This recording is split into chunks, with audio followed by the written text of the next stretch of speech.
Hindi lamang sa Taal Lake nakasentro ang investigasyon ng Philippine National Police sa kaso ng mga nawawalang sabungero.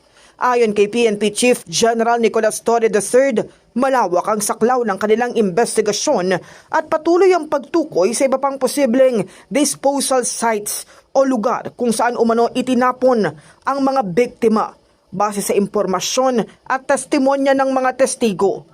Tumanggi na si Torre na tukuyin ang mga lugar na ito upang hindi makompromiso ang kasalukuyang investigasyon. We are leaving no stones unturned here. May aside sa Taal Lake, may mga iba pang mga ina-identify ang iba nating mga witnesses kung nasaan posibleng dinispose ang mga katawan, allegedly dinispose ang mga katawan nito missing sabungeros. At ito ay hinahanap namin. Ito ay pinupuntahan at well, may sinasabi sinunog, may mga sinabi binaon. Okay? So malalaman natin yan pag na-recover na natin ang mga katawan. Maalalang noong Biyernes, personal na nagtungo sa tanggapan ng CIDG sa Camp Crame ang ilang pamilya ng nawawalang sabungero upang igiit ang agarang pagsisid sa Taal Lake. Alam na po namin ang aming mahal sa buhay ay wala na. Hindi nyo na lang po ang aming kung may natitira pa ba buto. We'll try. We'll see how far we can go sa ating mga efforts. Pag hindi kaya, aminin natin na hindi kaya and we'll try another way.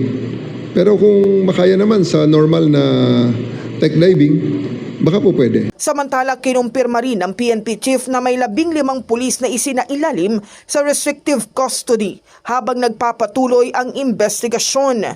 Kabilang sa iniimbestigahan ay ang mga aktibong miyembro mula sa iba't ibang unit ng PNP, isang retirado at 3 dating pulis na na-dismiss na. Ang may pinakamataas na ranggo sa kanila, isang lieutenant colonel. Ayon sa PNP, sinisiguro nilang transparent ang investigasyon at patas ang proseso nito sa tulong ng NAPOLCOM para maabot ang hustisya para sa mga nawawalang sabungero. We have placed several personnel under restrictive custody pending the investigation on the missing sabungeros. That we can confirm.